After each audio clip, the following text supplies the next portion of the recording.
ভয়হর মঙ্গল দাশরথি রাম, জয় জয় মঙ্গল সীতারাম। ভয়হর মঙ্গল দাশরথি রাম, জয় জয় মঙ্গল সীতারাম। মঙ্গল কর জয় মঙ্গল রাম, সঙ্গত শুভ বিবোধয় রাম। মঙ্গল কর জয় মঙ্গল রাম, সঙ্গত শুভ বিবোধয় রাম। আনন্দামৃত বর্ষকরাম, আশ্রিত বৎসল জয় জয় রাম। রঘুপতি রাঘব রাজা রাম, পতিত পাবন সীতারাম। রঘুপতি রাঘব রাজা রাম, পতিত পাবন সীতারাম। রঘুপতি রাঘব রাজা রাম, পতিত পাবন সীতারাম। রঘুপতি রাঘব রাজা রাম, পতিত পাবন সীতারাম। এই চেয়ারটা ওনাকে দেন, দাঁড়িয়ে আছে তো কষ্ট হচ্ছে।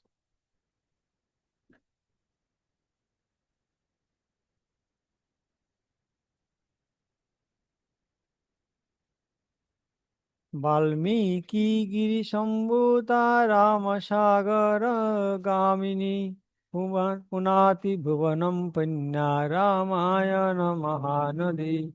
লোকসার সমাকীর্ণম সর্গকল্লোল সংকুলম, কাণ্ডগ্রাহ মহামীনম বন্দে রামায়ণার্ণবম। চরিতম রঘুনাথস্য শতকোটি প্রবিস্তরম, এক এক অক্ষরম পুংসম মহাপাতকনাশনম। কূজন্तं রাম রামেতি মধুরম মধুরাক্ষরম, আরুহ্য কবিতা শাখাম বন্দে বাল্মীকি কোকিলম। ইয়ো পিবন সততম রামচরিতামৃতসাগরম, অতৃপ্তস্तं মুনিম বন্দে प्राचेतसमकल्मषम्। वाल्मीकिमुनिसिंहस्य कवितावनचारिणः, शृण्वन् रामकथानादं को न याति परां गतिम्। यत्र यत्र रघुनाथकीर्तनं, तत्र तत्र कृतमस्तकञ्जलिं। बाष्पवारि परिपूर्णलोचनं, मारुतिं नमत राक्षसान्तकम्। मनोजवं मारुततुल्यवेगं, जितेन्द्रियं बुद्धिमतां वरिष्ठं। वातात्मजं वानरयूथमुख्यं, श्रीरामदूतं शरणं प्रपद्ये। दक्षिणे लक्ष्मणोऽयस्य वामे च जनकात्मजा, पुरतो मारुतिर्यस्य तं वन्दे रघुनन्दनं।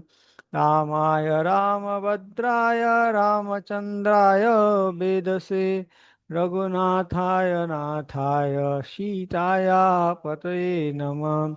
रामं रामानुजं सीतं भरतं भरतानुजं, सुग्रीवं वयुसूनं च प्रणमामि पुनः पुनः।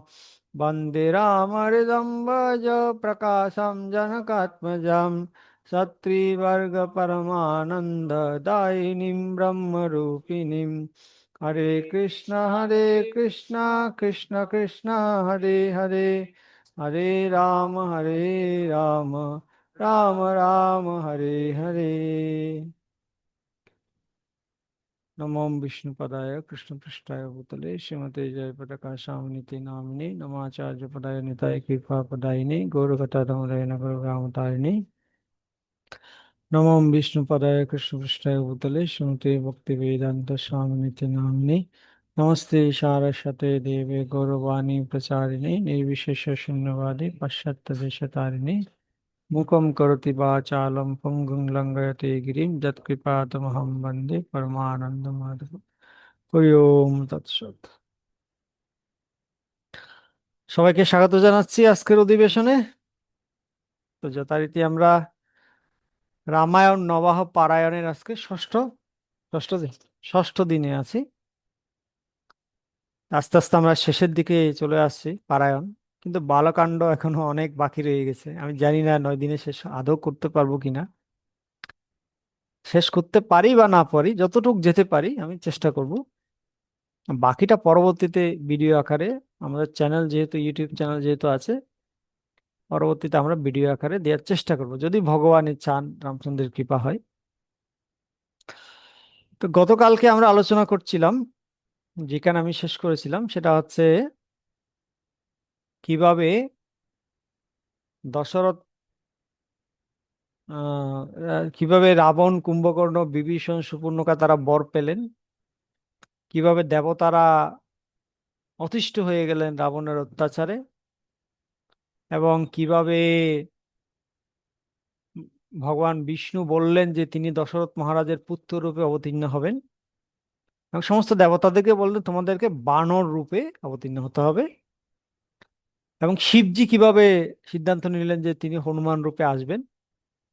এবং সেই সাথে আমি আরো বলেছিলাম পার্বতী কিভাবে মন খারাপ করেছিলেন যে তিনি তার স্বামীকে সহায়তা করতে পারবেন না, এবং কেন হনুমানের লেজ তার কথা শুনতো না। তাই তো না? এগুলো বলেছিলাম। ওকে, তা আজকের পর থেকে বলবো। তো ভগবান বিষ্ণুর কথা অনুসারে সমস্ত দেবতারা, তারা বিভিন্ন অপ্সরা, গন্ধর্বী, যক্ষী, সর্পকন্যা, ভল্লুকী, বিদ্যাধরী, কিন্নরী, বানরী, তাদের গর্ভে নিজেদের মতো পরাক্রমশালী পুত্রদের সৃষ্টি করেছিল। যেমন ব্রহ্মা, তিনি অলরেডি একজন পুত্র সৃষ্টি করেছিলেন অনেক আগে, যার নাম হচ্ছে জাম্ববান। এবং তিনি জাম্ববানকে বলেছিলেন, হে জাম্ববান, তুমি যেহেতু আমার পুত্র, অলরেডি আগে থেকে তুমি ভগবানের অনেক লীলা দেখেছো, তুমি এই রামলীলাতেও তুমি ভগবান রামকে সহায়তা করো। তারপর ব্রহ্মা ঋষিদের ব্রহ্মার আদেশে এবং ভগবান বিষ্ণুর আদেশে তারাও এক একজন দেবতা এক একটা বানরকে সৃষ্টি করলেন। যেমন ইন্দ্র কি করলেন, ইন্দ্র ইন্দ্র তার পুত্র বালি, ইন্দ্রের পুত্র ছিল বালি, আর সূর্যদেবের পুত্র ছিল সুগ্রীব। তারপর বৃহস্পতির পুত্র ছিল তার তার নামক একজন বানর, বিশাল দেহ ছিল তার। আর কুবেরের পুত্র ছিল গন্ধমাদন। বিশ্বকর্মার পুত্র ছিল নল। বিশ্বকর্মার ছেলে যেহেতু নল ছিল, সেজন্য নলের মধ্যে অনেক আর্কিটেকচারাল নলেজ ছিল, সে কারণে নল ছিল ওই যে রাম সেতু যেটা নির্মাণ করা হয়েছিল সেটার প্রধান আর্কিটেক্ট। হ্যাঁ, প্রধান প্রকৌশলী ছিলেন নল, তিনি বিশ্বকর্মার পুত্র ছিলেন। অগ্নিদেবের পুত্র ছিলেন অগ্নির মতোই উজ্জ্বল, আর তার নাম ছিল নীল। নল নীল, নীল ছিল অগ্নিদেবের পুত্র, এবং তিনি অনেক বিখ্যাত বানর ছিলেন। আর অশ্বিনী কুমারদের পুত্র ছিল মৈন্দ এবং দ্বিবিদ। এই দ্বিবিদের কাহিনী আমরা কৃষ্ণলীলাতে পাই। এই দ্বিবিদ, সে যদিও রামলীলায় রামের একজন পার্ষদ ছিল, কিন্তু পরবর্তীতে সে কোনো কারণে লক্ষ্মণের চরণে অপরাধ করেছিল, যেটার কারণে সে ভগবদ্ধামে যেতে পারেনি। এবং সে কৃষ্ণলীলাতে কি করেছিল, তার যে, সে তো পার্ষদ ছিল ভগবানের, কিন্তু কৃষ্ণলীলাতে সে অসুর হয়ে গেল।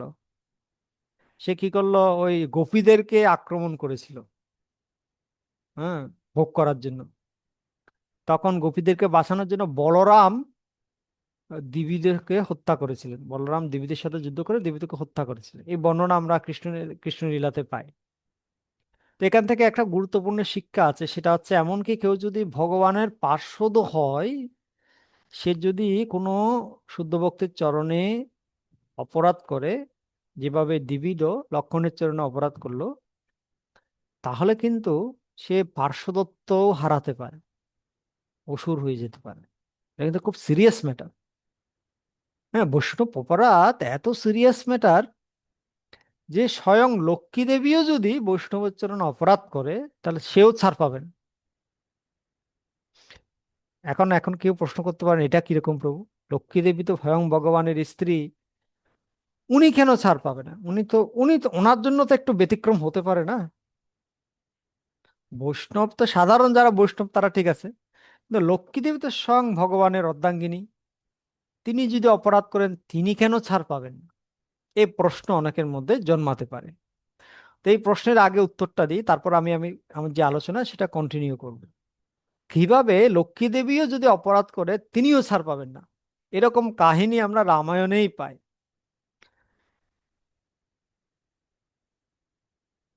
তো লক্ষ্মী দেবী এসেছিলেন রামায়ণে কি রূপে?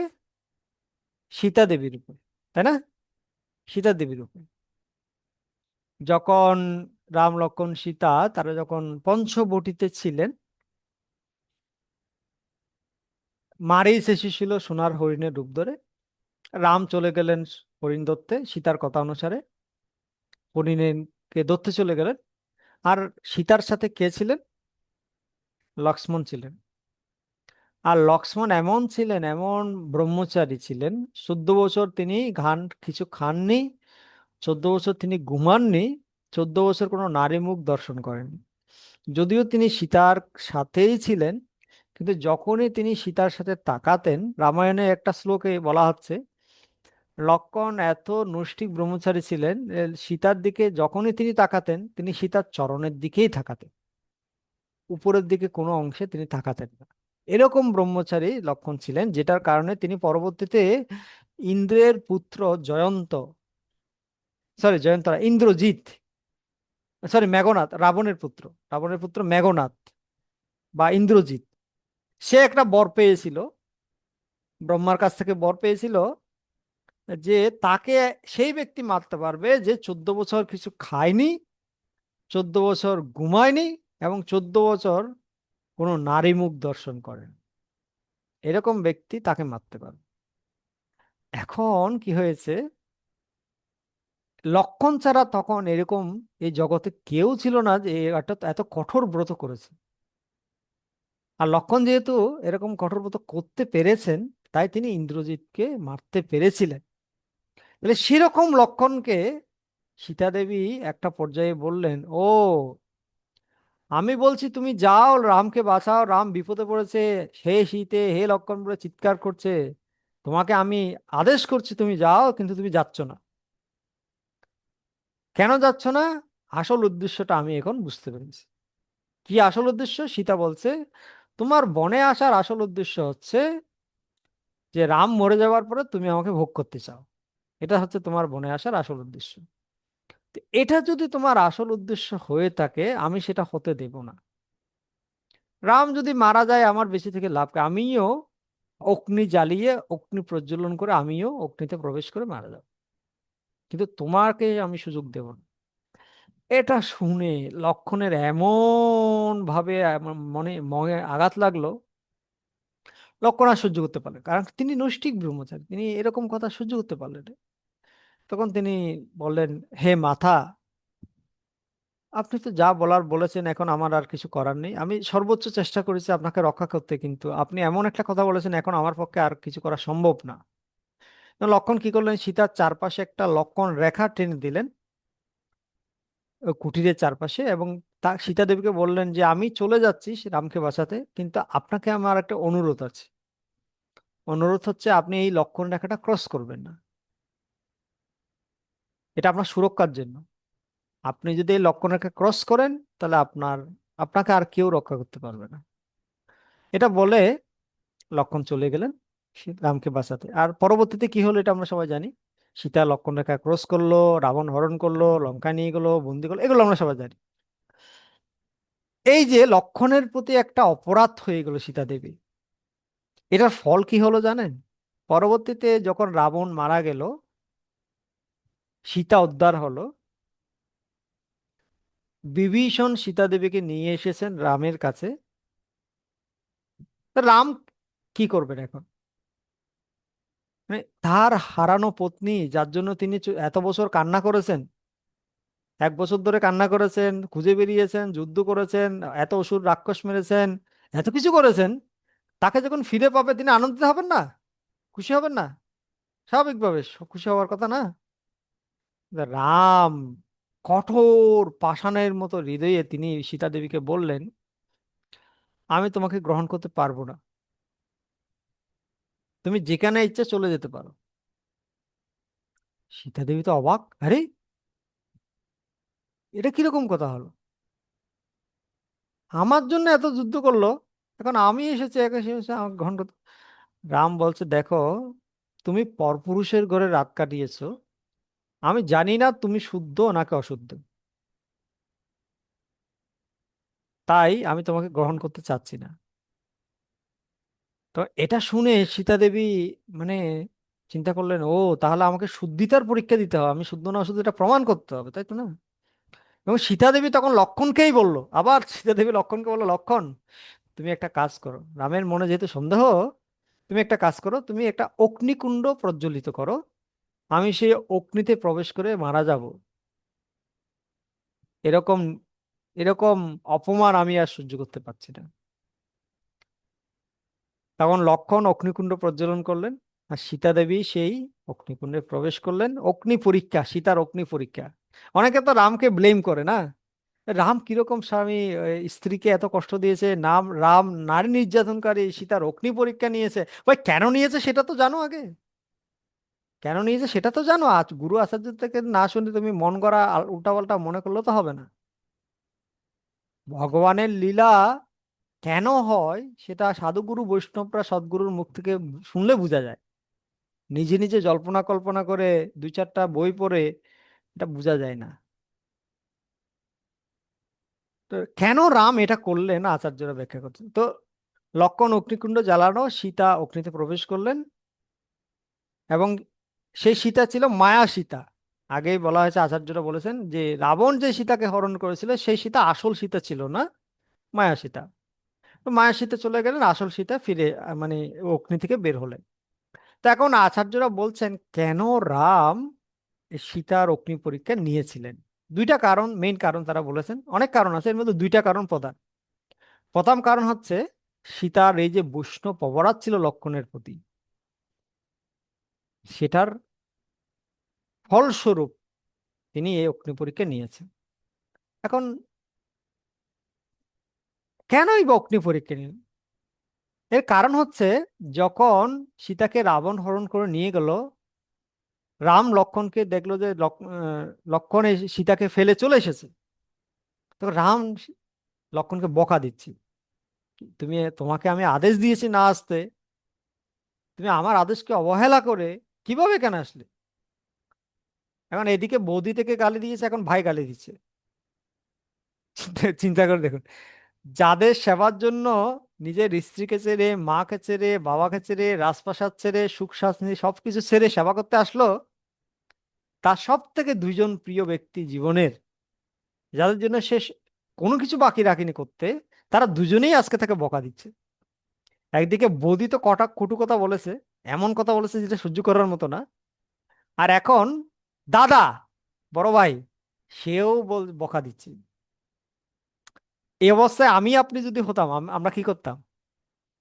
আমরা সিদ্ধান্ত নিলাম, না, যা হওয়ার হয়েছে, আর না, আর সহ্য করা যায় না, আমি ঘরের ছেলে, ঘরের ছেলে যাও, মায়ের ছেলে মায়ের কাছে ফিরে যাও, আর আমি সহ্য করতে পারছি না। আমরা হলে এটাই করতাম না? কিন্তু চেয়ার চেয়ার দেয়নি। তো লক্ষণ এটা করেনি, আর এটাই ছিল লক্ষণের বিশেষত্ব।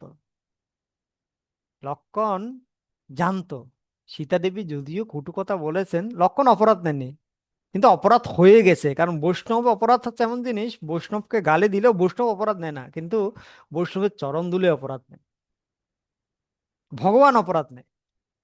তো লক্ষণ অপরাধ নেননি, কিন্তু ভগবানকে যখন তিনি বলেছেন যে সীতা দেবী এরকম এরকম কথা বলেছেন, তিনি বলেছেন অগ্নিকুণ্ড প্রজ্বলন করে সেখানে ঢুকে যাবেন, এটা যখন রাম শুনেছেন, তিনি চিন্তা করেছেন, ওরে বাপ রে বাপ, সীতা এত কড়া কথা বললো তোমাকে, ঠিক আছে আমি এটার বদলা নেব। সীতা দেবী আগুনে ঢুকতে এতই তার ইচ্ছা, ঠিক আছে তাকে আমি আগুনে ঢুকিয়েই ছাড়বো। বুঝা গেছে? সেজন্য যখন সীতা দেবী এলেন, বিভীষণ নিয়ে এলো, রাম বললেন তোমাকে অগ্নি পরীক্ষা দিতে হবে। বুঝা গেছে? তোমার তো রাম তো আর ভেঙে বলছে না কেন দিতে হবে, কিন্তু আসল কারণটা কি, আচার্যরা বলছেন ওই যে অগ্নিতে সীতা দেবী বলেছিল লক্ষণ আমি অগ্নিতে প্রবেশ করব, তাই রাম অগ্নিতে প্রবেশ করিয়ে শুদ্ধ করিয়ে অপরাধ থেকে খণ্ডন করিয়ে তারপর সীতাকে গ্রহণ করেছে। এটা হচ্ছে একটা কারণ কেন রাম সীতার অগ্নি পরীক্ষা নিয়েছিলেন। এবার আসি দ্বিতীয় কারণ। দ্বিতীয় কারণ হচ্ছে, আচার্যরা বলছেন রাবণ যে সীতাকে হরণ করেছিল সে আসল সীতা ছিল না। আসল সীতাকে রাম অগ্নিদেবের কাছে গচ্ছিত রেখেছিলেন, মানে মারিচকে তাড়া করতে যাওয়ার আগে রাম সীতাকে নিয়ে কুটিরে ঢুকেছিলেন। কুটিরে ঢুকার পরে আসল সীতাকে ওখানে, তখনকার দিনে সবাই যজ্ঞাগ্নি প্রজ্বলিত রাখতো। তখনকার দিনে তো ওরকম লাইট টাইট ছিল না, সবাই যজ্ঞের আগুন প্রজ্বলিত, সবসময় আগুন জ্বলতো যজ্ঞের। তো রাম সীতাকে অগ্নিদেবের হাতে তুলে দিয়েছিলেন, এবং অগ্নিদেব আসল সীতাকে অগ্নি লোকে নিয়ে গিয়েছিল, সেখানে আসল সীতা সংরক্ষিত ছিলেন। আর বেদবতী, যে আগের জন্মে রাবণকে অভিশাপ দিয়েছিল আমি তোমার মৃত্যুর কারণ হয়ে আসব, সে বেদবতী নকল সীতা মায়া সীতার রূপে অগ্নি থেকে বেরিয়ে এসেছিলেন। এবং সেই অগ্নি সীতা, সেই বেদবতী মানে মায়া সীতা, তাকে রাবণ হরণ করেছিল। এখন এখন রাবণ যখন মারা গেল, রাম কোন সীতাকে গ্রহণ করবে, আসল সীতাকে গ্রহণ করবে না নকল সীতাকে গ্রহণ করবে? আসলটাকে। এখন আসলটা তো এখানে, এটা তো আসল না, এটা তো মায়া সীতা। আসলটা কোথায় আছে? অগ্নিলোকে। তাহলে ওখান থেকে তাকে আনতে হবে, তাহলে অগ্নিদেবকে আসতে হবে, তাই না? সেজন্য এই অগ্নি পরীক্ষার একটা নাটক সাজালেন।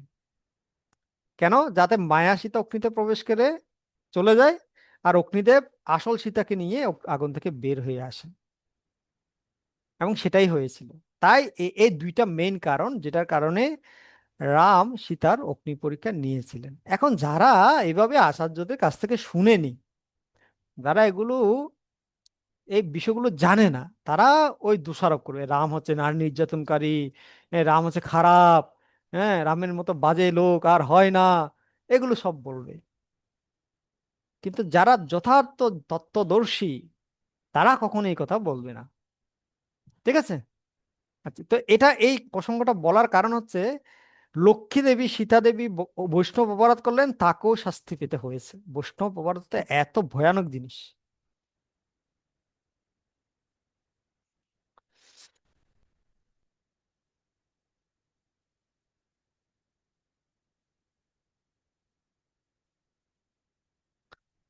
তো এটা কি প্রসঙ্গে বলছিলাম বৈষ্ণব অপরাধের কথাটা?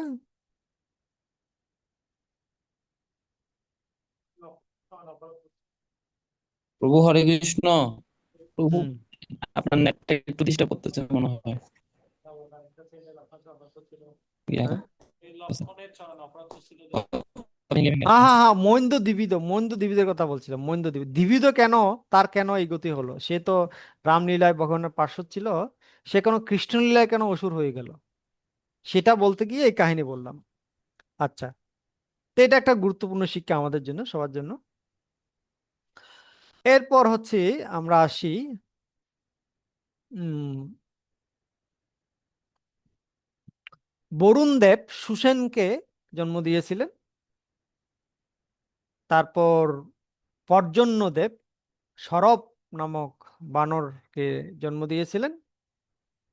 আর পবনপুত্র হনুমান তো আছেই, হুম, যিনি ছিলেন গরুরের মতো গতিশীল, বজ্রের মতো দেহ, বজ্রং বলি বলা হয় যে কারণে তাকে, সকল বানরদের মধ্যে সব থেকে বুদ্ধিমান এবং বলবান। এরকম এইভাবে বিভিন্ন দেবতারা সহস্র সহস্র বানর সৃষ্টি করেছিলেন। সে বানররা ছিল অত্যন্ত বলবান, অত্যন্ত বীর, অত্যন্ত পরাক্রমী, আর স্বেচ্ছায় রূপধারী। তাদের ছিল হাতি এবং পর্বতের মতো বিশাল দেহ। এমন নয় যে এখনকার দিনে যে বানরগুলো আমরা দেখি ওরকম বানর না, ওরকম বানর না। এখনকার বানরগুলো তো ওই পিচ্ছি পিচ্ছি, এরকম না।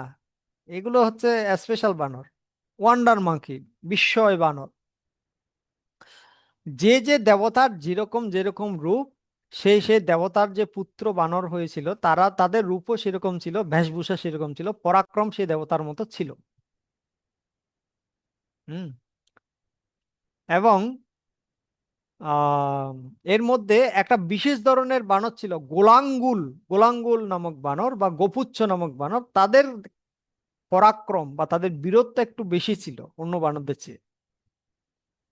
তো সেই বানরেরা মানে স্বেচ্ছায় যে কোনো রূপ পরিবর্তন করতে পারতো, স্বেচ্ছায় যেখানে সেখানে বিচরণ করতে পারতো। এবং তারা, আমি আগেই বলেছিলাম, তারা ফলমূল আহারে ছিল, ফলমূল খেত।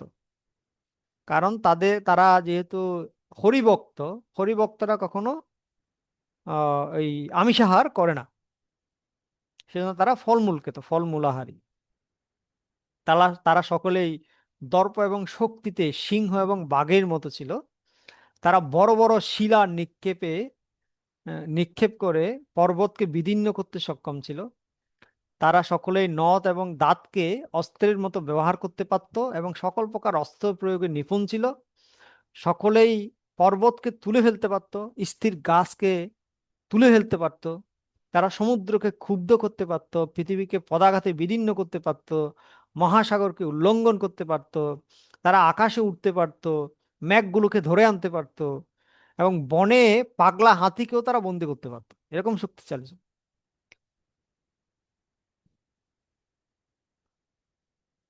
তো এভাবে তাদের মধ্যে হাজার হাজার বানর রিক্কবান পর্বতের সানু দেশে অবস্থান করছিল, এবং অন্য কিছু বানর বিভিন্ন পর্বতে এবং অরণ্যে আশ্রয় নিয়েছিল। সেই বানর দলপতিরা সকলে সূর্যপুত্র সুগ্রীব এবং ইন্দ্রপুত্র বালি, এই দুটো গ্রুপ বানরদের ছিল। এই দুইজনের আন্ডারে সবাই ছিল। ঠিক আছে, কেউ বালির আন্ডারে ছিল, কেউ সুগ্রীবের আন্ডারে ছিল। এবং নল নীল হনুমান এবং অন্যান্য বানর দলপতিদের আশ্রয়ে ছিল। এই দুজন হচ্ছে মেইন, আর তাদের আন্ডারে যেমন হনুমান সুগ্রীবের আন্ডারে ছিলেন, আবার হনুমানের আন্ডারে অনেকে ছিল, এরকম ছিল। ঠিক আছে, নল নীল ও সুগ্রীবের আন্ডারে ছিলেন।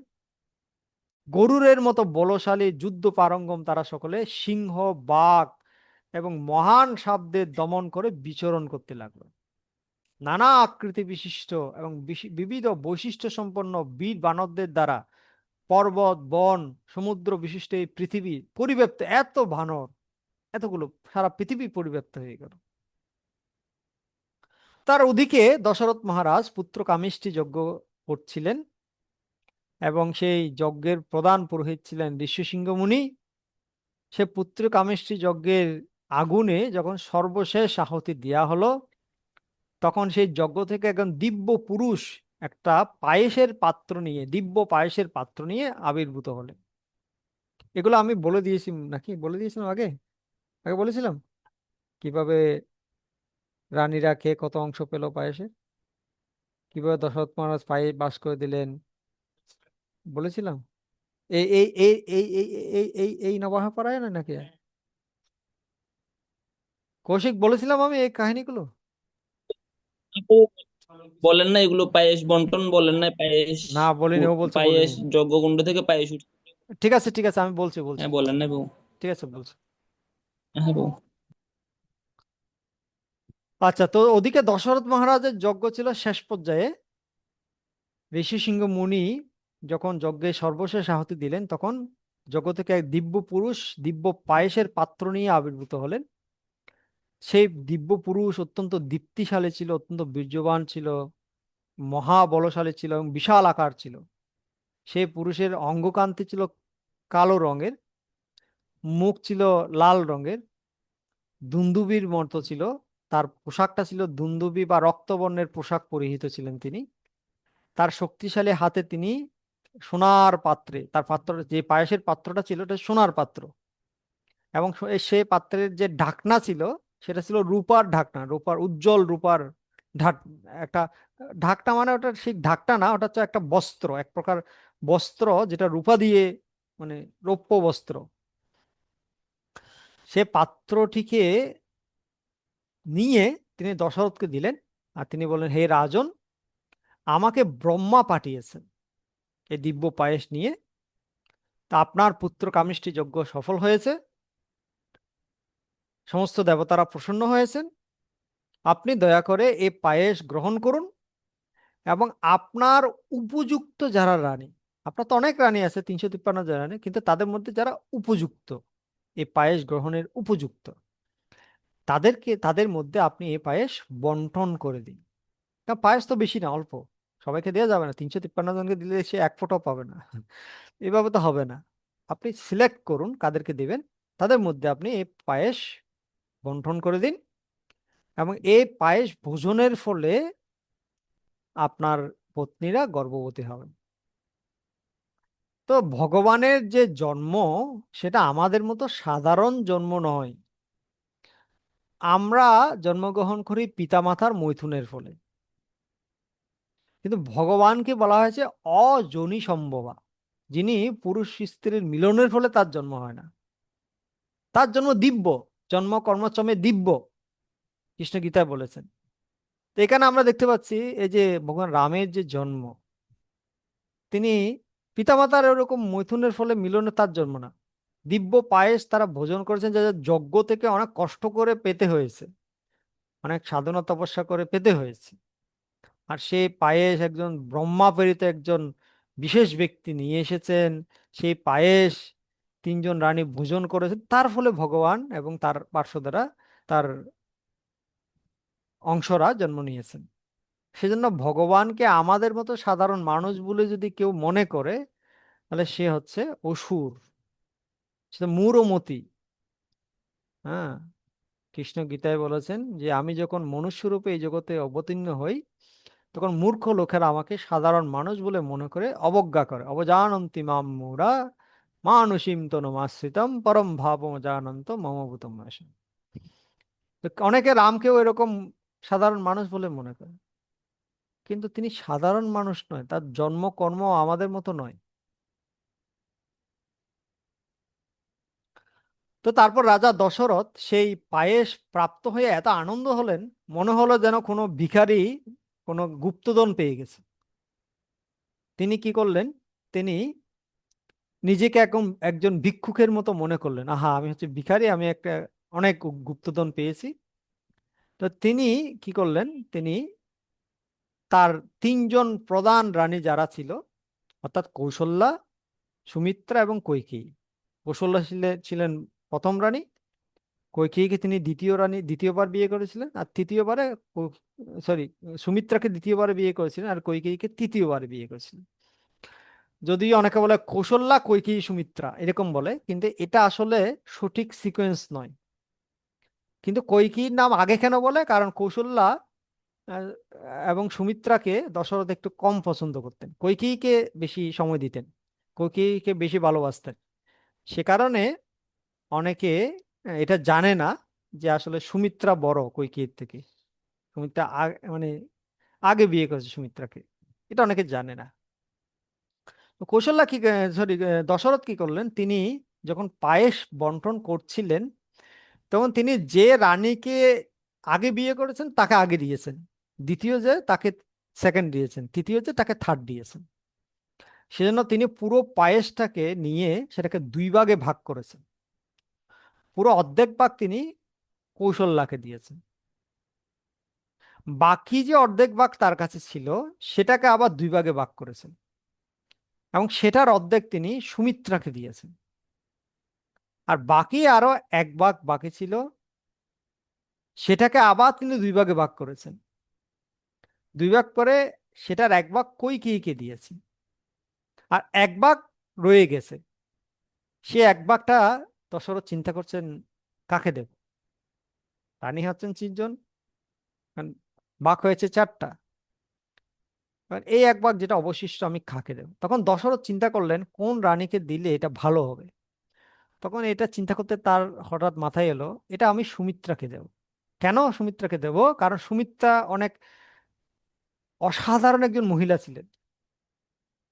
সুমিত্রা অত্যন্ত পতিব্রতা নারী ছিলেন, অত্যন্ত সহযোগিতাপূর্ণ ছিলেন, এবং তিনি অত্যন্ত ধার্মিক মহিলা ছিলেন।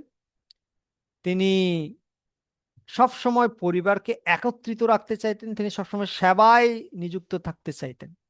এটা ছিল সুমিত্রার গুণ।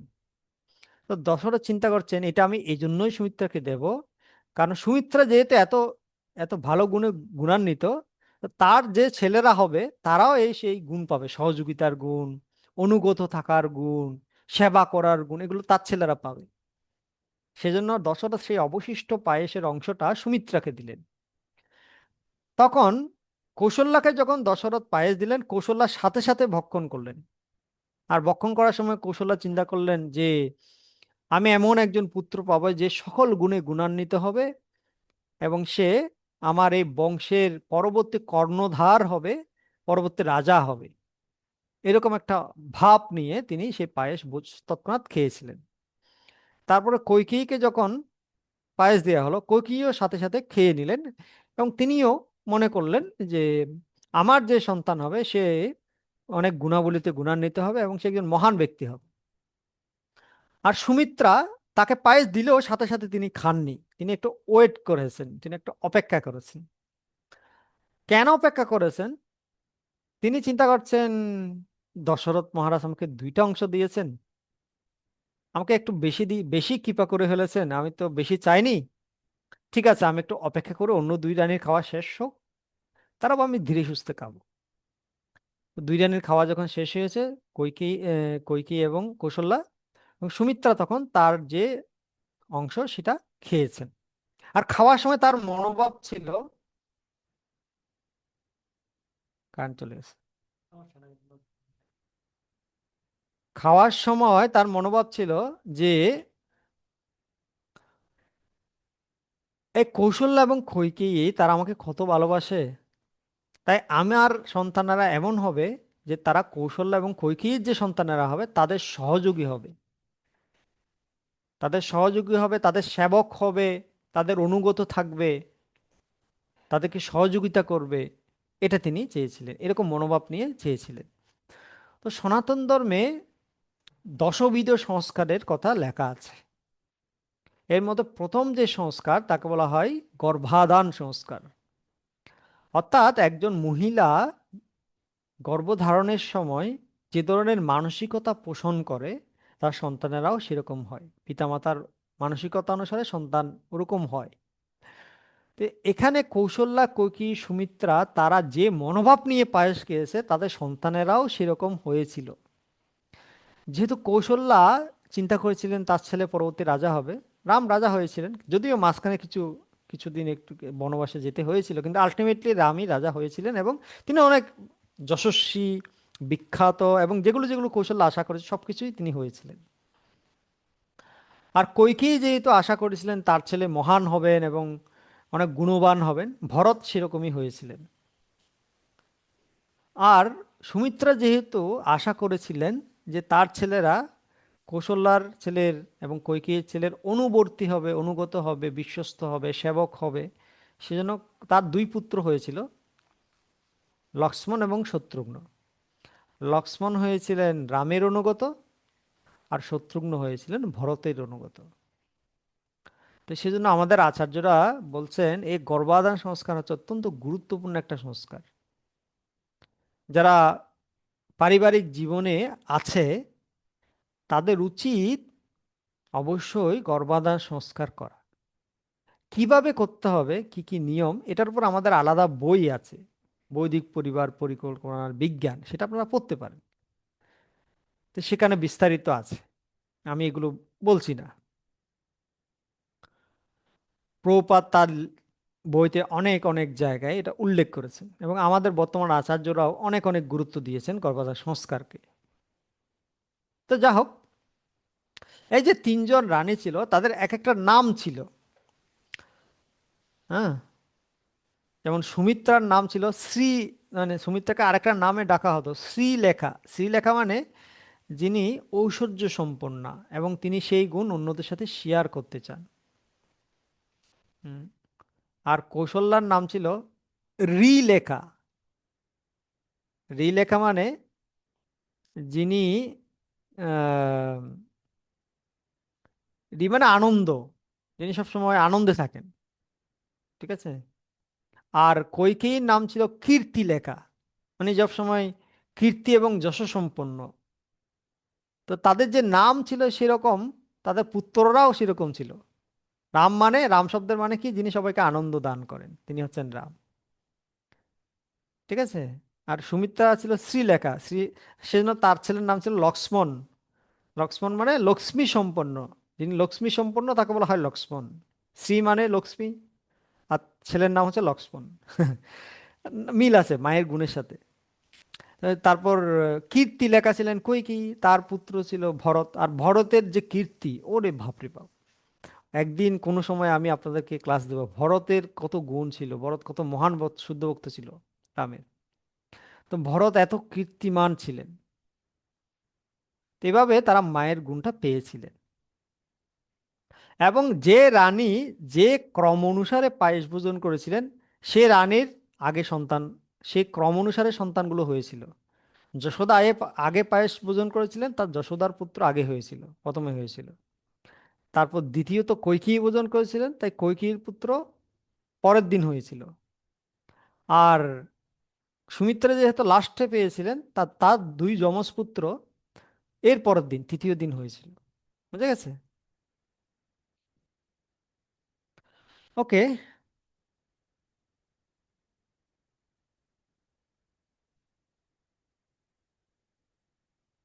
তো এভাবে প্রত্যেক রানী গর্ভবতী হলেন, এবং তারা যত দিন যেতে লাগলো, তারা তত দীপ্তিমান হতে লাগলেন, তত সৌন্দর্য বহুগুণ বেড়ে যেতে লাগলো। এবং তারা 12 মাস গর্ভবতী ছিলেন। জেনারেলি মহিলারা 10 মাস গর্ভবতী থাকে, কিন্তু এক্ষেত্রে যেহেতু তারা কোনো সাধারণ সন্তানকে জন্ম দেননি, আর ভগবান তো আর সাধারণ মানুষের মতো জন্ম নিবেন না। তিনি জন্মের সময় একটা বিশেষ গ্রহ নক্ষত্র পজিশন, দিন বার ক্ষণ তিথি, অনেক কিছু ব্যাপার আছে। সেজন্য একটা বিশেষ সময় তারা অপেক্ষা করেছেন। 12 মাস তারা গর্ভবতী ছিলেন, এবং 12 মাস পরে এই শিশুরা জন্মগ্রহণ করেছিল। ঠিক আছে। তো এখান থেকেও বোঝা যায় যে ভগবানের জন্ম আমাদের মতো নয়। তো 12 মাস পরে, এই 12 মাসের যে সময়টা, এটা দশরথের কাছে এক একটা দিন মনে হচ্ছিল এক একটা যুগের মতো। কারণ তার কোনো সন্তান ছিল না তো। অনেক বছর পরে তিনি দেখছেন রানীরা সন্তান সম্ভবা হয়েছেন, কিন্তু সন্তান এখনো হচ্ছে না। তো সেজন্য তিনি খুব টেনশনে ছিলেন, মানে এক একটা যুগের মতো মনে হচ্ছিল এক একটা দিন। তো অবশেষে 12 মাসে, চৈত্র মাসের নবমী তিথিতে, পুনর্বসু নক্ষত্রের উদয়ে, রবি, মঙ্গল, শনি, বৃহস্পতি এবং শুক্র, কয়টা গ্রহ, 5টা গ্রহ নিজ নিজ উচ্চ স্থানে অবস্থিত। এগুলো কিন্তু যারা জ্যোতিষ বুঝে তারা খুব ভালো বুঝতে পারবে আমি কি বলছি, কি কি বোঝাতে চাচ্ছি। এগুলো কিন্তু কোনো সাধারণ ব্যাপার না, এটা সাধারণ কোনো মানুষের ক্ষেত্রে এরকম হয় না। এতগুলো গ্রহ উচ্চস্থ, পুনর্বসু নক্ষত্র, চৈত্র মাসের নবমী তিথি, তারপর হচ্ছে বৃহস্পতি চন্দ্রের সাথে উদিত হয়েছে, কর্কট লগ্ন। তো এতগুলো শুভ এরকম হয় না, ভগবান তাই হতে হয়েছে। বুঝে গেছে? তো কৌশল্যা দেবী স্বর্গীয় লক্ষণ যুক্ত সর্বজন বন্দিত জগৎপতি শ্রী রামচন্দ্রের জন্ম দিলেন। ভগবান শ্রী রামচন্দ্র কি জয়। এখন কথা হচ্ছে, তখন ছিল চৈত্র মাস। চৈত্র মাস কি কাল? বসন্তকাল, তাই না? তো এখন প্রশ্ন হচ্ছে, ভগবান কেন চৈত্র মাসকে বেছে নিলেন? এত মাস, 12টা মাস আছে, চৈত্র মাসকে কেন তিনি বেছে নিলেন? তো এর আচার্যরা বলছেন, কারণ চৈত্র মাস হচ্ছে বসন্তকাল, আর বসন্তকালে পরিবেশ কেমন থাকে? গাছগাছালা, পশু পাখি কেমন থাকে? ঠান্ডা গরম কেমন থাকে? কেমন থাকে? বেশি গরমও না, বেশি ঠান্ডাও না। আর প্রত্যেক গাছে নতুন পাতা গজায়, নতুন নতুন ফুল ফুটে, পাখিরা গায়, কোকিল ডাকে, হ্যাঁ, মৃদুমন্দ হাওয়া প্রবাহিত হয়, মানে এত সুন্দর পরিবেশ। হ্যাঁ। বসন্তকে বলা হয়, বসন্ত ঋতুকে বলা হয় ঋতুরাজ, ঋতুদের রাজা, তাই না? তো সেজন্য ভগবান, যেহেতু রাজা, ভগবানও তো রাজা না, রাজা রাম। তো তিনি রাজা ঋতুকে বেছে নিয়েছেন। তিনি হচ্ছে রাজা রাম, তা তিনি ঋতুরাজকে বসন্তকে বেছে নিয়েছেন। তারপর বলছেন ভগবান কেন বসন্ত ঋতুকে বেছে নিয়েছেন, তার আর একটা কারণ আছে। সেটা হচ্ছে তিনি বুঝাতে চাচ্ছেন যে বসন্ত ঋতু যেমন সবকিছু ফ্রেশ সতেজ, সেরকম আমার লীলা সেটা সবসময় বসন্ত ঋতুর মতো ফ্রেশ থাকবে, সতেজ থাকবে। যুগের পর যুগ, কালের পর কাল চলে যাবে, কিন্তু আমার লীলা ফ্রেশ থাকবে, বসন্ত ঋতুর মতো সতেজ থাকবে। তাই আমি বসন্ত ঋতুকে বেছে নিয়েছি। এখন কথা হচ্ছে বসন্ত ঋতু কেন সেটা বুঝলাম। এখন তিনি নবমী তিথিকে কেন বেছে নিলেন? রাম নবমী, সীতা নবমী, সীতা দেবীও নবমীতে আবির্ভূত হয়েছেন, রামও নবমীতে আবির্ভূত হয়েছে। এখন প্রশ্ন হচ্ছে নবমী তিথিকে কেন বেছে নিলেন, কি কারণ? এর কারণ হিসেবে আচার্যরা বলছেন রাম হচ্ছেন মর্যাদা পুরুষোত্তম, আর 9 সংখ্যাটা হচ্ছে মর্যাদার সংখ্যা। কেন? কারণ অন্যান্য যে সংখ্যাগুলো আছে 1 থেকে 9-এর মধ্যে, অন্যান্য যে সংখ্যাগুলো আছে, এই সংখ্যাগুলো যখন আপনি গুণ করবেন, তখন সেগুলো গুণফলগুলো যোগ করলে ওই সংখ্যা হবে না।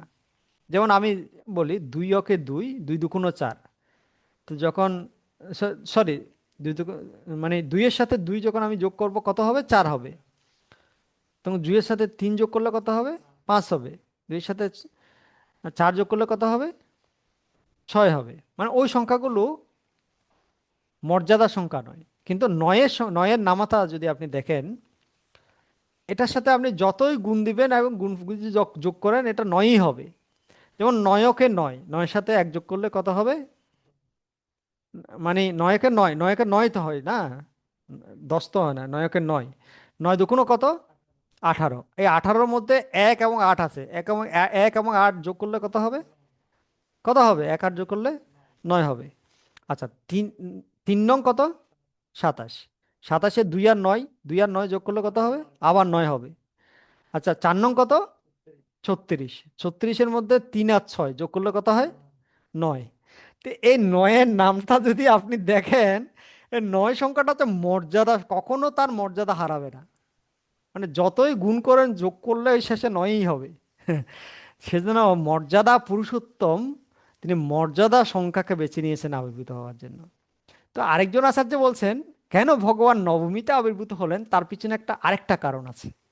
তিনি বলছেন কি, দেখেন, আপনি যদি কোনো একটা উপবাস রাখেন, সেই উপবাসটা যদি কোনো কারণে কোনো দিন রাখতে ভুলে গেলেন, অনেক সময় আমরা ভুলে যাই না, একাদশীর উপবাস রাখতে ভুলে যাই, আমরা অন্ন খেয়ে ফেলি, হয় না এরকম? তখন আমরা উপবাসটা কখন রাখি, কিভাবে রাখি? পরের দিন রাখি না? এটা হচ্ছে নিয়ম। মানে কেউ যদি কোনো উপবাস রাখতে ভুলে যায়, তাহলে সে পরের দিন সেটা উপবাসটা রাখতে পারবে, আর সেদিন রেখে এর পরের দিন পালন করবে। তাই না? এটাই হচ্ছে নিয়ম। এখন রাম নবমী উপবাস কেউ যদি রাখে, রাম নবমী উপবাসের নিয়ম আচার্যরা যেটা বলেছেন, শাস্ত্রে যেটা আছে সেটা হচ্ছে, যেহেতু রাম হচ্ছে হরির অবতার, তাই এই দিন অন্ন গ্রহণ করা নিষিদ্ধ। ফলমূল খেয়ে থাকতে পারে, প্রপাদের অনেক কোটেশন আছে। এবং গুরু মহারাজও, আমি কালকে দেখলাম, গুরু মহারাজ লিখেছেন ফাস্টিং টিল সানসেট, সন্ধ্যা পর্যন্ত উপবাস। বৈষ্ণব ক্যালেন্ডারও আছে সন্ধ্যা পর্যন্ত উপবাস, সবখানে আছে। কিন্তু অনেকে রাখে না, এটার সাথে তাদের ব্যক্তিগত ব্যাপার, আমার কোনো তাদের মত, আমি কিছু বলতে চাই না তাদের বিরুদ্ধে। কিন্তু শাস্ত্র এটা বলছে যে রাম নবমীতে অন্ন গ্রহণ করা যা উচিত নয়। এখন রাম নবমীতে কেউ যদি উপবাস রাখে, তাহলে সে কোন দিন পালন করবে? পরের দিন, মানে দশমীর দিন পালন করবে না? তাই না? এর পরের দিন আবার কি আছে? একাদশীর উপবাস আছে, ওদিন অন্ন খাওয়া যাবে না। এখন মনে করুন কোনো কারণে কোনো ব্যক্তি রামনবমীতে উপবাস করতে ভুলে গেল, সে অন্ন খেয়ে ফেললো। এবং তাহলে তাহলে এর ভুল যেহেতু হয়ে গেল, পরের দিন তাকে উপবাসটা রাখতে হবে। এবং সে যদি দশমীতে উপবাস রাখে, তাহলে দশমীর পালনটা কোন দিন করতে হবে? একাদশীর দিন করতে হবে, অন্ন খেয়ে। কারণ একাদশীর দিন অন্ন খেতে পারবে? পারবে? পারবে না। তো এখানে আচার্যরা বলছেন, দেখেন, রাম এই জন্যই 9 সংখ্যাটা বেছে নিয়েছে, কারণ কেউ যদি রামনবমীর উপবাস ভঙ্গ করে, সে আর জীবনে কোনোদিন ওই উপবাস রাখার সুযোগ পাবে না। তিনি মর্যাদা পুরুষোত্তম। বুঝা গেছে? সেজন্য তিনি মর্যাদা সংখ্যাটা বেছে নিয়েছেন, তার আবির্ভূত হওয়ার জন্য। আরেকটা কারণ আছে, সেটা হচ্ছে চৈত্র মাস হচ্ছে ইন্ডিয়ান যে বৈদিক যে ক্যালেন্ডার, বৈদিক যে বর্ষপঞ্জি, সেই বর্ষপঞ্জি শুরু হয় চৈত্র মাস থেকে। যদিও আমাদের এখানে শুরু হয় বৈশাখ মাস থেকে, কিন্তু বৈদিক বর্ষপঞ্জি শুরু হয় চৈত্র মাস থেকে। বছরের প্রথম ঋতু হচ্ছে বৈদিক পঞ্জিকা অনুসারে বছরের প্রথম মাস হচ্ছে চৈত্র মাস। ঠিক আছে, সেজন্য ভগবান চৈত্র মাসকে বেছে নিলেন। আরেকটা কারণ হচ্ছে পুনর্বসু নক্ষত্র কেন বেছে নিলেন ভগবান। তার কারণ হচ্ছে যে পুনর্বসু নক্ষত্রের অধিষ্ঠাত্রী ছিলেন দেবতাদের মাতা অদিতি। দিতি মানে দৈত্যদের মাথাকে বলা হয় দিতি, আর দেবতাদের মাথাকে বলা হয় অদিতি। হ্যাঁ, তো দিতি কি করে, বিভক্ত করে। ওষুধদের দৈত্যদের কাছে হচ্ছে সবার মধ্যে বিভক্ত সৃষ্টি করা, বিভাজন সৃষ্টি করা। আর অদিতি হচ্ছে দিতির বিপরীত। অদিতির কাজ হচ্ছে সবাইকে সমদৃষ্টিতে দর্শন করা, সবাইকে ইউনাইটেড করা। তো ভগবান এই জন্যই অদিতির নক্ষত্র বেছে নিলেন, কারণ তিনি এই জগতে বিভাজন সৃষ্টি করতে আসেননি, তিনি এই জগতে সবাইকে একত্রিত করতে এসেছেন। বুঝা গেছে? মানে ভগবানের প্রত্যেকটা জিনিস কত মাহাত্ম্যপূর্ণ, মানে তিথি নক্ষত্র বার সংখ্যা সবকিছু মাহাত্ম্যপূর্ণ। তো বাল্মীকি এই পুত্রকে স্বয়ং ভগবান বিষ্ণু বলে সম্বোধন করেছেন। পরমেশ্বর ভগবান তার নিজের মধ্যে সমগ্র জগৎকে ধারণ করেন। তো যিনি সমগ্র জগৎকে তার উদরে ধারণ করেন, সেই ব্যক্তিকে কে উদরে ধারণ করলেন? কৌশল্যা মাতা। কৌশল্যার এমন কি ক্ষমতা ছিল, এমন কি যোগ্যতা ছিল, যেটার কারণে তিনি যাকে, যে ভগবান সমগ্র বিশ্বকে ধারণ করেন, তাকে কৌশল্যা ধারণ করলেন। সেই কৌশল্যার সেই বিশেষ কি যোগ্যতা ছিল, সেই যোগ্যতাটা কি ছিল? তো আচার্যরা বলছেন কৌশল্যার সেই যোগ্যতা ছিল ভক্তি, প্রেম ও ভক্তি। কারণ শাস্ত্রে বলা হচ্ছে কর্ম, যেমন গীতার মধ্যে দেখবেন কর্মযোগ, জ্ঞানযোগ, ধ্যানযোগ, এই যে যতগুলো শব্দ আছে এগুলো সব হচ্ছে পুরুষবাচক শব্দ। কর্ম হচ্ছে পুরুষবাচক শব্দ, হ্যাঁ, জ্ঞান হচ্ছে পুরুষবাচক শব্দ শব্দ যোগ হচ্ছে পুরুষবাচক শব্দ। কিন্তু একটা যোগ আছে ভক্তি যোগ। ভক্তি শব্দটা হচ্ছে স্ত্রীবাচক শব্দ। অনেক সময় দেখবেন মেয়েদের নাম রাখে ভক্তি, রাখে না? তো ভক্তি হচ্ছে স্ত্রীবাচক শব্দ। তো একজন পুরুষ আরেকজন পুরুষকে কখনো আকর্ষণ করতে পারে না, কিন্তু একজন স্ত্রী খুব সহজেই অন্য পুরুষকে আকর্ষণ করতে পারে। তো সেজন্য ভক্তি যেহেতু একজন স্ত্রী, তিনি পরম পুরুষ ভগবানকে সহজে আকর্ষণ করতে পারে। কিন্তু কর্ম, জ্ঞান, যোগ এগুলো যেহেতু পুরুষ পুরুষ, তারা পরম পুরুষ ভগবানকে সহজে আকর্ষণ করতে পারে না। সেজন্য মাটর শ্রুতিতে বলা হয়েছে ভক্তির এনম নয়তি, ভক্তির এনম দর্শয়তি, ভক্তি বশ পুরুষ, ভক্তিরেব গুরীয়সী। অর্থাৎ ভক্তির দ্বারাই ভগবানকে জানা যায়, ভক্তির দ্বারাই ভগবানকে দর্শন করা যায়। পরম পুরুষ ভক্তির বশীভূত, সেজন্য ভক্তি অত্যন্ত মহিমান্বিত। আর ব্রহ্মাজিও ব্রহ্মসংহিতায় বলেছেন বেদেষু দুর্লভম অদুর্লভম আত্মভক্ত। বেদ পাঠ করে ভগবানকে পাওয়া দুর্লভ, কিন্তু ভক্তি করে ভগবানকে পাওয়া অত্যন্ত সুলভ। এরকম আরো অনেক অনেক অনেক রেফারেন্স আছে, আমি সব বলছি না।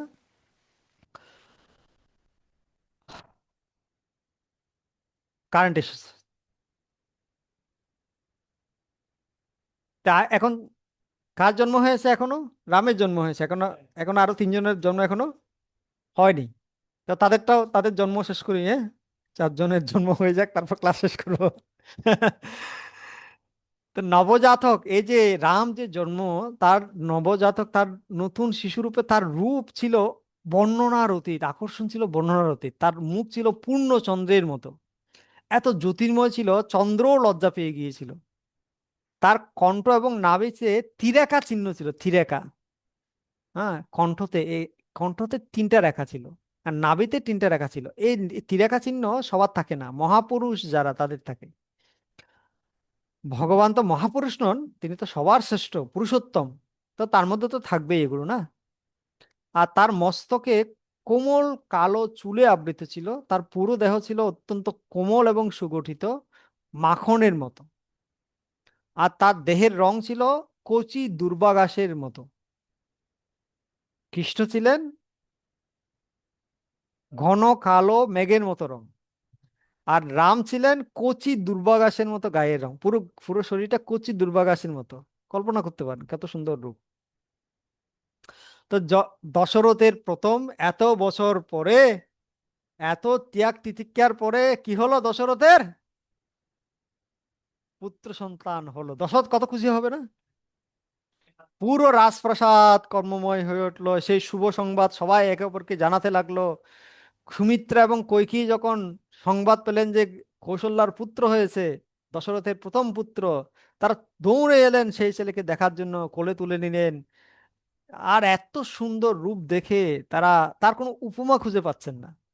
আর যখন তারা রামকে কোলে নিলেন, তার একটা অনুভূতি হলো তাদের, মানে তাদের অনুভব হলো তাদের গর্ভে যে সন্তান আছে, সেই সন্তানটা হাত দিয়ে ওই তাদের কোলের সন্তানকে স্পর্শ করতে চাইছে, এরকম একটা অনুভূতি হলো।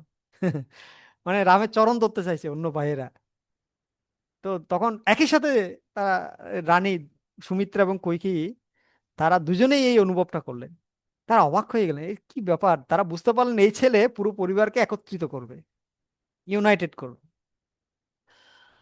তারপর পরের দিন, আচ্ছা, এরপর আর কিছু, দশরথ কি করলেন? দশরথ তো এখন আসেনি না। তো দশরথ যখন পুত্রমুখ দেখলেন, তিনি তাকিয়েই আছেন, তাকিয়ে মুখ, মানে আর কিছু চোখ ফেরাতে পারছেন, তাকিয়ে আছেন ছেলেটি মন্ত্রমুগ্ধ হয়ে গেলেন। তিনি কৌশল্যাকে ধন্যবাদ দিতে চাইলেন, কিন্তু মুখ দিয়ে কথা বের হলো না। যে সংবাদ, যে দূত তাকে সংবাদটা দিয়েছিল, সেই দূতকে তিনি পুরস্কৃত করতে চাইলেন, কিন্তু ছেলের রূপ দেখে তিনি এত মোহিত, ওই ভুলে গেলেন পুরস্কার দিতে। তারপর তিনি উৎসব উদযাপন করতে বলতে চাইলেন, কিন্তু কথা বেরোলো না, এত মুগ্ধ হয়ে গেলেন। মানে তার মনে হলো যেন আশেপাশের যে জগৎটা ছিল এটা গলে গেছে, এরকম মনে হলো। তিনি যখন পুত্রকে, ছেলেকে কোলে নিলেন, তিনি অনুভব করলেন যে সমগ্র ব্রহ্মাণ্ডের যত সুন্দর বস্তু আছে সব সৌন্দর্য এই ছেলের মধ্যে ঢুকে এই ছেলেটা তৈরি হয়েছে, এরকম মনে হলো। আর কৌশল্যা ছিলেন একজন সতী এবং পতিব্রতা রমণী, কিন্তু দশরথ কৌশল্যাকে অত বেশি ভালোবাসছেন না। বেশি ভালোবাসতেন কাকে? কইকেয়ীকে। কিন্তু আজকে দশরথ অনুভব করছেন, আহা, কৌশল্যা কত আমার হিতাকাঙ্ক্ষী, সে আমাকে প্রথম পুত্রটা দিল। আজকে তিনি কৌশল্যার প্রতি খুব কৃতজ্ঞ হয়ে অনুভব করছেন। হুম। দশরথ তখন তার পুত্রের সৌন্দর্যে মগ্ন ছিলেন। তখন কৈকেয়ীর প্রসব বেদনা উঠল। তাকে সুত সুত সুতক গৃহ বলে, সুতিকা গৃহ, সুতিকা গৃহ, মানে যেই ঘরে পুত্র জন্ম হয়, সুতিকা গৃহ, সেখানে নিয়ে যাওয়া হলো। এবং পরদিন ভোরে, যখন ছিল চৈত্র মাসের দশমী তিথি, পুষ্যা নক্ষত্র, মীন লগ্ন, সেই দিনে সুমিত সেই দিনে তিনি এক মনোহর পুত্রের জন্ম দিলেন এবং তার নাম হয়েছিল কি? ভরত। নামকরণ আমরা এখনো বলিনি, আমরা এখনো জন্ম বলছি, নামকরণ আজকে আর বলতে পারবো না। আজকে আমরা জন্ম পর্যন্ত বলবো, নামকরণ কালকে হবে। ঠিক আছে। এবং একই এই যে পুষ্যা নক্ষত্র যখন শেষ হলো, একই দিনে পুষ্যা নক্ষত্র শেষ হওয়ার পরে আরেকটা নক্ষত্র উদিত হলো। সেই নক্ষত্রের নাম ছিল সম্ভবত অশ্লেষা। সেই নক্ষত্রে সুমিত্রা দুই যমেজ পুত্রের জন্ম দিলেন। আহ বৈদিক পঞ্জিকা অনুসারে দিন হিসাব করা হয় নক্ষত্র অনুসারে। সেই হিসেবে দুইটা নক্ষত্র পরে, মানে পুনর্বসুতে রাম, পুষ্যাতে ভরত, আর অশ্লেষাতে লক্ষণ শত্রুঘ্ন, সেজন্য রামের 2 দিন পরে ভরতের আহ, লক্ষণের জন্ম, এরকম বলা হয়। তো সুমিত্রার 2 পুত্রের জন্ম দিলেন, এবং 4 পুত্র যখন জন্ম হলো, অযোধ্যাবাসীরা এত আনন্দিত কেন? কারণ অযোধ্যার প্রত্যেক নাগরিক দশরথকে পিতার মতো ভালোবাসতেন। তারা মনে করতেন দশরথ আমাদের বাবা। কিন্তু দশরথের মহারাজ যেহেতু পুত্র ছিল না, তাই এই দুঃখটা সব নাগরিকদের মধ্যে ছিল। সেজন্য দশরথ বললেন, তোমরা এবার যত পারো আনন্দ করো, এনজয় করো, উৎসব করো। এবং আজকে আমি ঘোষণা করছি, আজকে থেকে 7 বছর, আগামী 7 বছর কোনো ট্যাক্স নেওয়া হবে না, কোনো ট্যাক্স দিতে 7 বছর। এবং অপ্সরারা নাচছিল, গন্ধর্বরা মধুন গান করছিল, দেবদুন্দুবি বেজে উঠেছিল, আকাশ থেকে পুষ্পবৃষ্টি হচ্ছিল, রাস্তায় রাস্তায় শুধু মানুষ আর মানুষ, কেউ নাচছিল, কেউ গাইছিল, কেউ খেলছিল, কেউ রং ছুড়ে মারছিল, সবখানে মানুষের ভিড় পরিপূর্ণ। অভিনেতা এবং নৃত্যশিল্পীরা অভিনয় করছিল, নৃত্যশিল্পীরা নাচছিল, কোথাও গীত সঙ্গীতের ধ্বনি হচ্ছিল, কোথাও কোথাও বাদ্য বাজছিল, চারিদিকে শুধু আনন্দ আর আনন্দ। তো দশরথ মহারাজ বললেন, শুধু যে ট্যাক্স নেওয়া হবে না তা না, আমার যে কোষাগার রাজকোষ শেষ আজকে থেকে ওপেন, যার যত ইচ্ছা এখান থেকে নিয়ে যাও, যার যত ইচ্ছা নিয়ে যাও, কাউকে বাধা দেওয়া হবে না। এবং তিনি বললেন সৈন্য সামন্তদেরকে কোনো অস্ত্র ব্যবহার করবে না, অস্ত্র বিরতি, কিছুদিন অস্ত্র বিরতি থাকবে, অস্ত্রের ব্যবহার বন্ধ থাকবে, কাউকে শাস্তি, চুরি করলেও শাস্তি হবে না, বুঝতে গেছে? অপরাধ করলেও শাস্তি হবে না, সব শাস্তি মাপ। এবং কারাগারে যে সমস্ত কয়েদিরা ছিল তাদেরকেও মুক্ত করে দিল। আর সারথি, স্তুতি ফাটক, বন্দনাকারী তাদেরকে পুরস্কার দেওয়া হলো, ব্রাহ্মণদেরকে সহস্র সহস্র গাভী দান করা হলো, স্বর্ণ মুদ্রা দান করা হলো, অযোধ্যার প্রত্যেকটা মন্দির সুন্দরভাবে সাজানো হলো, বিগ্রহ সেবার মান বাড়ানো হলো। তো এভাবে অনেক ভাবে তারা সেই আনন্দটা উদযাপন করেছিল। তো উদযাপন মানে যে আমরা যে আনন্দটা পাচ্ছি সেটা আরেকজনের কাছে শেয়ার করা। হুম। উদযাপন মানে এমন নয় যে ইন্দ্রিয় তৃপ্তি আমি শুধু করব, অন্যরা না পাক। এটা হলে কি হয়, অন্যদের মধ্যে ঈর্ষার জন্ম হয়। কিন্তু যে অন্যের সাথে শেয়ার করে সে কি করে, নিজের আনন্দটা আরেকজনের সাথে শেয়ার করে। সেজন্য আমরা যদি কোনো সুখী বা আনন্দকর কিছু হয় আমাদের জীবনে, সেটা আরেকজনের সাথে শেয়ার করা আছে। তো এরপরে আসবে নামকরণ অনুষ্ঠান, শিশুদের নামকরণ অনুষ্ঠান। আজকে আমরা নামকরণে যাব না, যেহেতু আমি এখনো দুপুরে কিছু খাইনি, আমাকে একটু খেতে হবে। আর সারাদিন ক্লাস দিয়েছি, ক্লান্ত। আজকে এখানে শেষ করছি, কালকে আমরা নামকরণ অনুষ্ঠান থেকে শুরু করব। কারো যদি কোনো প্রশ্ন থাকে দয়া করে বলুন। হরে কৃষ্ণ।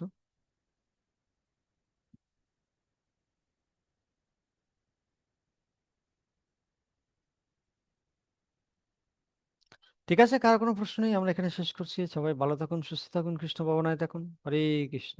শিল প্রভুপাদ কি জয়।